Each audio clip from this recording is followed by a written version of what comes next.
Download aplikasi Bekal Islam dan kunjungi web bekalislam.com. Bismillahirrahmanirrahim. Assalamualaikum warahmatullahi wabarakatuh. Waalaikumsalam warahmatullahi wabarakatuh. Bagaimana kabar Pak Ustadz? Sehat? Alhamdulillah. Ya, saya kebetulan dari perwakilan Masjid Astra, Jamaah Masjid Astra. Saya ingin bertanya, selama ini adab-adab dalam berbuka puasa, itu sebenarnya doa yang sunnah itu seperti apa Pak Ustadz? Alhamdulillah, salatu wassalamu ala rasulillah. Sebenarnya yang penting kita berdoa menjelang berbuka. Ya, seorang yang berpuasa dianjurkan banyak berdoa. Karena ketika dia berpuasa, doanya mudah dikabulkan. Terutama lagi tatkala menjelang berbuka. Ya. Karena Nabi SAW mengatakan, innali sa'im da'watan la turad ya, hina yuftir. Ya, sungguhnya orang yang sedang berpuasa doanya tidak tertolak tatkala dia berbuka. Dan Syekh Muhammad bin Shalih Al-Utsaimin rahimahullah taala mengatakan doa tersebut menjelang berbuka. Kenapa menjelang berbuka? Karena ketika dia menjelang berbuka dia masih dalam kondisi berpuasa. Ya. Adapun kalau sudah berbuka dia sudah selesai berpuasa. Ini sedang dalam kondisi berpuasa. Kemudian yang kedua, disitulah puncak-puncaknya dia lagi dalam kondisi haus, dalam kondisi lapar. Dan kita tahu di antara sebab dikabulkannya doa itu tatkala dalam kondisi susah. Ya. Maka tatkala itu disunahkan bagi kita untuk berdoa kepada Allah Subhanahu Wa Taala. Ini yang jarang dilakukan oleh ikhwan-ikhwan terkadang ya.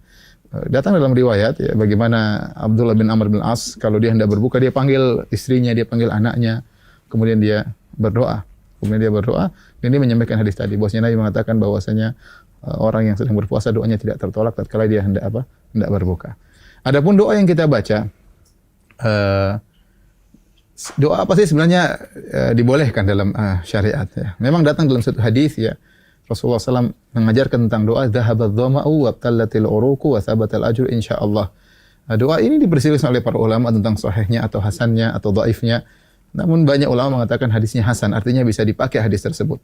Ya, tetapi doa tersebut kebanyakan ulama mengatakan dibaca setelah kita berbuka, karena makna doanya dhahabadh dhama'u telah hilang dahaga wabtallatil uruqu dan telah basah kerongkongan, wa thabatal ajru dan tetap pahala insyaallah. Dan itu tidak kita ucapkan kecuali kita setelah benar-benar hilang dahaga kita. Berarti setelah minum baru kita baca doa itu. Jadi kita bismillah, kita makan ya, baru kemudian kita minum, baru kemudian kita ucapkan doa tersebut. Adapun sebelum berbuka, kita angkat tangan berdoa kepada Allah Subhanahu wa taala. Berdoa. Suruh anak kita berdoa, istri kita berdoa. Nah, kalau kita sudah siapkan makanan, suruh kawan-kawan berdoa, ingatkan ini waktunya dikabulkan oleh Allah Subhanahu wa taala. Doa apa saja bebas. Boleh kita tatkala berbuka kita bilang bismillah, Allahumma laka sumtu ya, wa bika amantu ala rizqi aftartu. Boleh saja doa bebas ya, doa bebas. Karena adapun Abdullah bin Amr bin As yang dia meriwayatkan hadis tersebut, dia berdoa dengan doa yang bukan dari Nabi sallallahu alaihi wasallam. Dia berdoa dengan doa yang dia doa sendiri dengan doa tersebut, yaitu Allahumma inni as'aluka bi rahmatika al-wasi'ah ya, bi rahmatika allati wasi'at kulla syai' an taghfir li. Allahumma inni as'aluka bi rahmatika allati wasi'at kulla syai' an taghfir li. Artinya ya Allah, aku mohon kepada Engkau dengan rahmat-Mu yang meliputi segala sesuatu agar Kau mengampuni aku. Ini dalil bahwasanya Abdullah bin Amr bin As tidak berdoa dengan doa yang diajarkan oleh Nabi, tapi dia berdoa sendiri, dia ingin diampuni oleh Allah Subhanahu wa taala. Ini dalil para salaf memahami kita boleh berdoa dengan doa apa saja. Jadi enggak ada masalah. Tapi tadi kalau dhahabadh dhama'u setelah kita minum baru kita baca dhahabadh dhama'u. Meskipun sebagian ulama mengatakan boleh juga sebelumnya, namun saya lebih condong pada pendapat kita mengucapkan doa tersebut setelah kita minum. Gitu. Jadi bebas doanya Pak Ustadz ya? Doa bebas ya. Kita banyak keperluan, kita punya keinginan, kita panjatkan kepada Allah menjelang berbuka. Ya.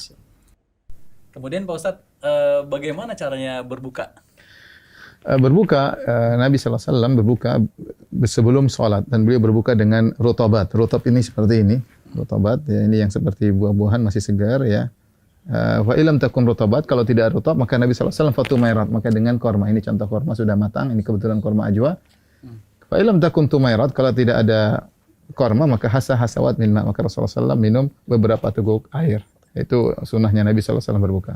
Kemudian kalau untuk kormanya Pak Ustadz, itu ada nggak bilangan khusus jumlahnya kita harus makan berapa? Nggak ada sih, yang penting jangan satu box. Emang sebagian orang memahami bahwasanya kalau kita makan korma ganjil ya.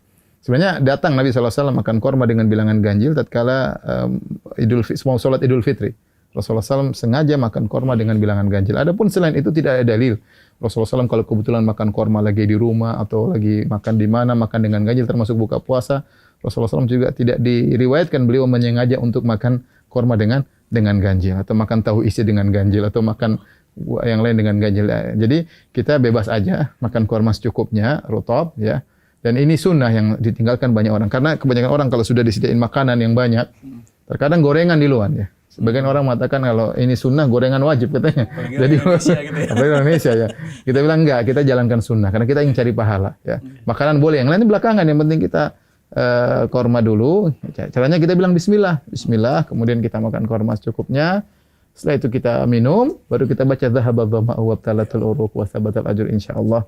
Baru kita makan yang lainnya, terserah yang bisa kita makan. Demikian cara. Oh, seperti itu Pak Ustadz ya. Nah, jadi cukup jelas ya. Nah, ini kebetulan sebentar lagi kita waktu berbuka nih Pak Ustadz. Iya. Saya kira kita mungkin bisa mempraktekkan ya Pak Ustadz ya. Iya, kita sambil menunggu azan beberapa saat lagi. Ayo. Nah, Bismillah ya. Bismillah, korma dulu. Ya. Bismillah. Yang ini rutab, jangan yang itu, yang ini ya rutab. Bismillah.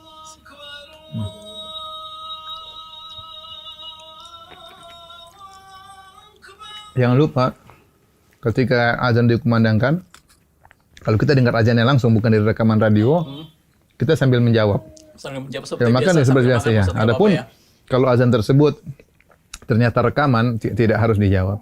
Tapi kalau kita dengar dari masjid langsung ada azan, makan tidak menghalangi kita sambil menjawab Allahu Akbar ya. Setelah itu kita habis makan korma, kita minum ya. Bismillah.